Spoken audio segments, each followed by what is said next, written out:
I'm Kirsten from New Earth Dreaming. We're really excited about what's going on with the 888 Lionsgate portal. Really want to share this amazing stuff that is uncovering and becoming so simple. So enjoy.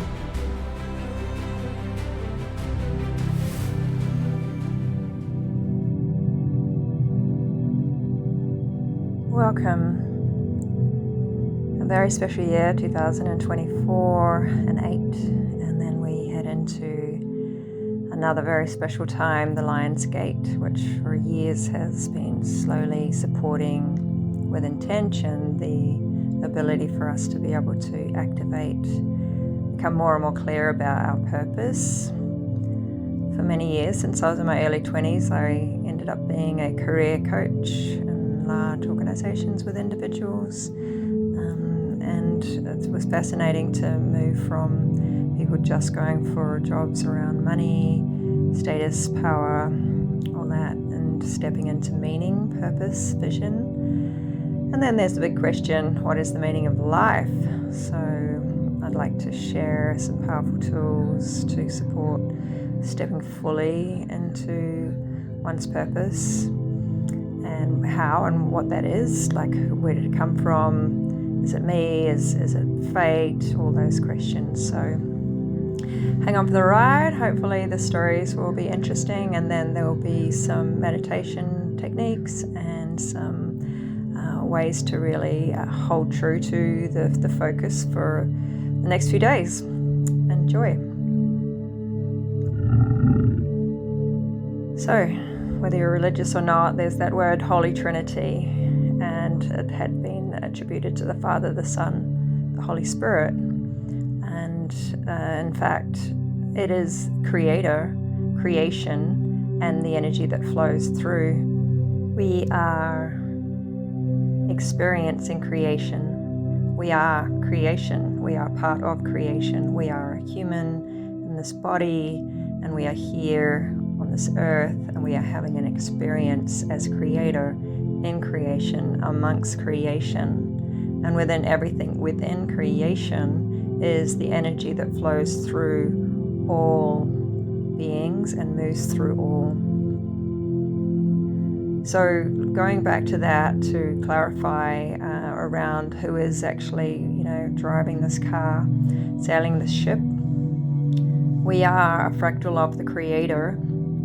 And many talk about this, that we are one, we are returning, we get back to our essence, ultimately taking that honor of just being truly magnificently full of potential, and coming from that as the stance. Now, it's not as if we're conscious of this or able to do it or even remembering any of this, so it's not like all of a sudden we're just going to be walking around saying I'm God, I'm a creator, but that is the essence. So the essence knows itself at all times, so the essence isn't necessarily a separate figure, but we've created that to help us on the ladder or on the layers of the frequencies and the vibrations to be able to understand or understand something very, very hard to fathom.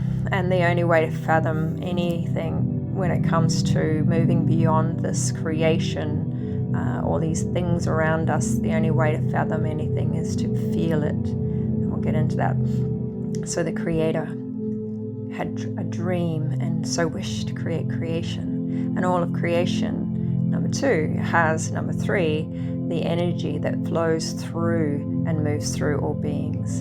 And so going back to that term of the American Indian, is the great being that flows through all things, moves through all things. So it's everything. It's the Holy Trinity. It is who we are as we become more conscious and harness and access all aspects of this.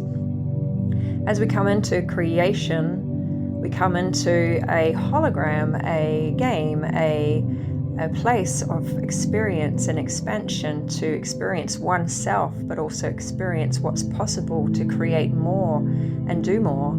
And what is the essence of what would feel really good? What is love? What is joy? What is bliss?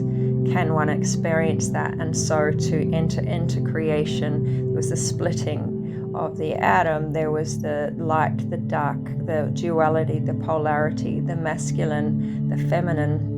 And I'm going to use the masculine and feminine to show the two parts of the yin and yang, the two different types of energy that are always complementary if we focus on it, but also can be extreme polars if we don't realize there is a synchronicity between the two. And so when we see dark and light or good and evil, we can be fighting against one. When we embrace both, we end up finding that sweet spot in the middle and return back to Creator, to Eeyore, the great being which is within ourselves. So experiencing creation has so many layers of experience. We are conscious of certain things or not. We're like not a dog, and we can't smell what they can smell. Luckily we can't. We can't see or hear as much as a cat. We can't, at the moment go under the water with the faculties that we've got at the moment as humans. So we've got certain parameters around what we think we can and can't do based on perceiving the hologram, the smoke and mirrors, that we are actually creation, is energy. And energy is flowing through all to be able to bring all of this together so that we find that sweet spot in the middle, the bliss, the nirvana in our journey. By separating the three, I feel it clarifies everything to do with what science, quantum physics is saying now, and then we can sort of really get into the essence of, okay, well, why am I here? Well, we're here because we want to just come and experience, and we have that absolute freedom and choice to do that. We're not here to prove, we're not here to tick a box, we're not here to show some greater being than ourselves that we're capable and that we're worthy. That's a biggie. Worthy. Where did that come from? If we were to know and really know consciously that we are Creator, we are the creation, experiencing itself, and all around it is itself. And we are this great energy, the great spirit that flows through all things. Why would we ever feel that we're worthy or not worthy? Worthy to who? Constructs have created something where we feel separate, which is part of creation. Creation is separation, is duality. If we get stuck in thinking that this is really real and that's all there is, then we perpetuate a loop of perceiving ourselves as only worthy within certain realms of limitation. By just stepping back and reclaiming the Holy Trinity, which is within ourselves, then we're able to start exploring more possibilities rather than limitations that we've imposed upon ourselves. It could be quite easy just to look around and then start blaming and start saying that person or those people or that government are the cause of all of this chaos. The cause of the chaos is the lack of consciousness around who we really are. And however that happened, I'm not really needing to go into that, because if we're really wanting to step fully into the Lionsgate portal of our true magnificent power of a lion, think of all the attributes of a lion. If we want to step into that, we have the lion, 1/8 on the left, which is all about the past, and 1 on the right about the future. And this is a very special year of the 888. So we've got 8/8 in August, and we've also got 2024, which is an 8. So that is us. That is reclaiming our power. Ra. And Ra is the sun. We'll get into that. So just breathe in that triangle. Use the triangle however you want. Some people are into Egyptian things, Atlantis, they like triangles, they're into maths. I'm personally more into the flowers and the circular movements and spirals and Fibonacci sequence. But anyway, the triangle is an easier way to look at it. So maybe step into that. Start feeling that. Start feeling the support that everything in creation is actually part of you, because you are Creator. And so everything in creation has the energy flowing through all things. And it all wants to create harmony. It all wants to return to oneness. And so feel that within that triangle, and do that often, and use this as one of your tools. to be able to reclaim that you are worthy, and you don't even need to use that word anymore, because there is no one out there, nothing out there that you need to compare yourself to. We are the creator. I am that I am. Aho, tēnā, aho. That is a mu. I'll use the word mu rather than Māori, but it's a Pacific word. Aho is I am. Tēnā, that. Aho, I am that I am. Stating that without intention of seeing the triangle, seeing the Lionsgate, seeing you and me stepping fully into our power, is another tool to use and say often, and feel free to use that wording. The reason why I bring up Mu and the reason why I'm doing what I'm doing today is I've really stepped into my calling. We've all got different things that we're doing and we're coming here for. We could be coming here just to be a loving smile, just to give hugs. We could be someone who could be the one that annoys the hell out of anyone who's not waking up. Like, we can be whatever we want to be, and there's no right or wrong or better or worse or higher or lower. There is just our unique choice and what we want to do while we're here. Mine is to reclaim that sense of balance with nature, to reclaim that sense of oneness with it, and to feel like I am the ocean, I am the tree. And I am very thankful, with my background of my Māori mother and all of my relatives, to be able to feel that tangata whenua. We are the people of the land. And then I spent time in the Cook Islands. I've got Tahitian friends and looked into some amazing Hawaiian things, and there's such similarities to it all. Kahuna, ours is a tohunga, which is a shaman. There's so much magic going on amongst this deep, beautiful, big ocean that's still luckily got the whale code singing through it. It just gives me goosebumps thinking about that, so that's my little calling. Some of the words I'm using from the Māori, the Mu, the Cook Islands, the Pacific, the Polynesian Triangle, such as aho, tēnā aho, I am that I am, are from the original peoples of consciousness, of the peoples of Mu. The reason this relates to looking at our purpose is that there has been a consciousness already very advanced in the beginnings of time of peoples of consciousness. And so my calling is to bring forth the ancient knowledge of the ancient cultures, which are all very like-minded throughout the globe, starting with the original landmass, which is now under the deep ocean. According to James Churchward, with several books published, ancient glyphs collected from many countries, the originals first found in India on his many travels. From spending over 6 months with a rishi in an ancient temple, deep underground, the rishi said that there were some tablets that were thousands and thousands of years old and that could not be looked at. Over time, building trust, he encouraged that they at least be looked at to make sure they were being preserved. And the two of them, with absolute astoundment, started to translate these sacred glyphs, which are now one of the many proofs of this ancient continent that we can turn to start to remind ourselves of who we really are. The first sound is ah, and the first word is aho, and the first sound is the dot, the 0 point. And aho is the dot and the circle. And we'll go into that, but that is for me the essence of who we really are. So in the middle of that triangle, start perceiving that you've got a dot in the middle, and that is the 0 point. Māori call it te kore, the void. It is this place that when we implode and we go within to find, we then bring forth unlimited possibilities, going into the nothingness and coming forth with everythingness. For we are the 0 point, we are the one.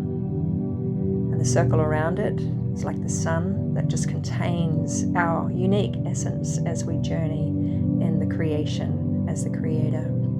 So going back to worthy, going back to why is it that we don't feel that, and letting go of polarity because we are oneness, and letting go of all the duality and all the blame and all the this and that and them and those, and realizing as we made a choice to come into creation, we made a choice in two ways. We made a choice to be self, serving self, having an experience by oneself. Why do we have to be accountable or do anything to anyone else? And that is a path that we get to learn a lot and expand. And as we do that, we start to notice that we're having an impact on the other selves and the other things that are in creation that are a reflection and a fractal of Creator.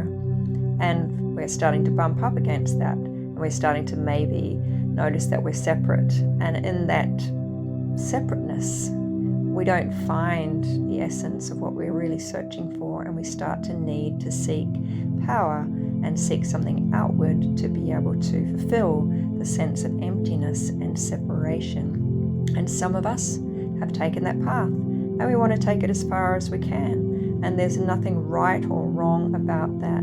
But there is consequences of being purely focused on self, because we are having an impact on those around us. And some who have been so separate and sad and often like psychopathic, they decide that they want to get power over others by saying that you need what I've got, because then they can gain the energy. They might do it consciously or unconsciously, but ultimately, remember the third factor of creation is the energy that flows through all things. And those who are self-serving self start to seek out the energy by getting it from others and getting it from things and getting it from having another house and another car and all the things that might make them feel like they've got energy. All they're wanting is energy. And so the unconsciousness of their actions cause them to have a rippling effect around them. And then if they can con as many people who are unconscious as well to think that they have to go through this person to get what they think is their energy, well then, that's probably why we have a lot of chaos in the world. And then some of us choose to be self-serving the greater self. And it's the thing that we all love. We love to want to know that we're helping, we're kind, we're good to others. It feels good to do that. And at a lower level, it could be quite selfish to do it because it makes you feel good that people think that you're cool. But ultimately, that's the second path. There's really just two paths. It's really, really important, though, besides all of that, to remember the power really is in returning to the triangle, to the circle, and to the dot, to tena, to that, to aho tena, aho, to I am that, I am, and then implode the knowledge and the energy to be able to come forth with your own unique self and your own unique purpose. Just breathe that in.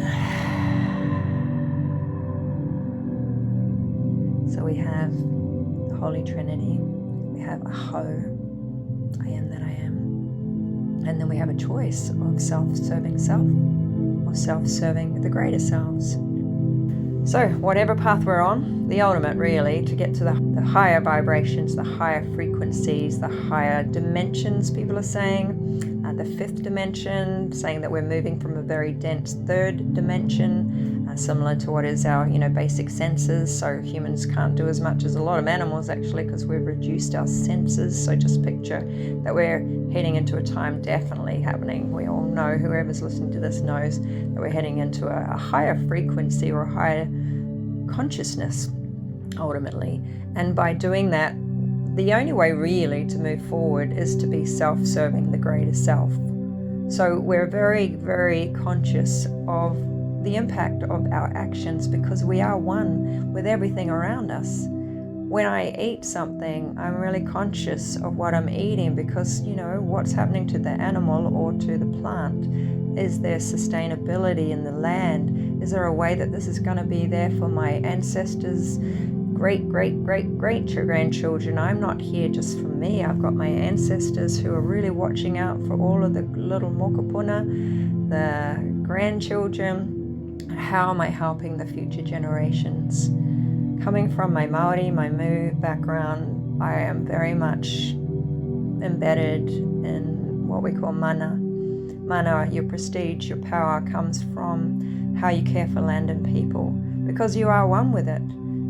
You've got the American Indians that are always talking about brother bear, brother tree, father sky. Why? Because we are all of these things, and that's the closest way of showing that we're one big family and ultimately one. So by self-serving the greater self, but making sure that we come back to our core, our essence, our aho, then we're able to do some really cool things that are having a positive rippling effect on others. And while some are self-serving self, doing their own thing, trying to gain energy from others, we don't put any energy into that because we're giving it energy, aren't we? So of course we're going to put our energy into self-serving the greater selves.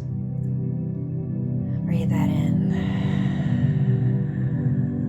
I'm saying this often for myself, because as I listen to this regularly, it helps me confirm the path that I'm on. So if it's of benefit to anyone else, then amazing. And if it helps give a little bit of clarity amongst absolute confusion out there, so many things that you could be getting into. I mean, my God, we're opening up all dimensions. So we're opening up different planetary beings. We've got like nature's spirits, we've got ancestors, we've got past lives, we've got past gurus, we've got so much going on. What are you going to do to get your focus? What are you going to do to find what it is that your own true calling is, besides being very careful not to listen to too many things out there, and come back to the core, and from the core find what comes to you, and that will be you. That will be your oversoul giving you guidance of what you need. And if it is to talk to some Pleiadians, or to talk to some aliens, or to talk to some past people who are spirits now, or beautiful archangels, whatever it is that you're feeling like you need to do, where's it coming from? Did it come from some sense of lack that you needed something out there to fulfill? Or is it coming from really feeling yourself connected to yourself, to creator, to creation, and all the spirit that moves through all beings? If you feel that, implode into that, into the void, into te kore, the nothingness. And from that nothingness, which is why people meditate, just to get to a point where you really are focused on nothing, and then see what comes up. And if it feels really good, go for it. If you're feeling a lack when you're trying to search, often you'll be giving energy out there to something or someone that really needs to suck some of your energy. So just be a bit conscious about how you're creating your power.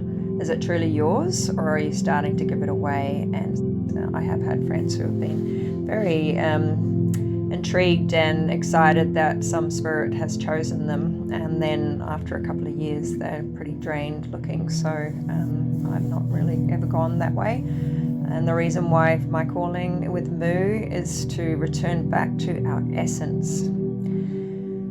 So self-serving self, self-serving the greater selves, coming back to the core, choosing, being careful not to just, when we're in a sense of lack, seek some energy outward, because you never know who you're going to invite to your party. In my early 20s, unique individuals showed up to attend this newly created career coaching service.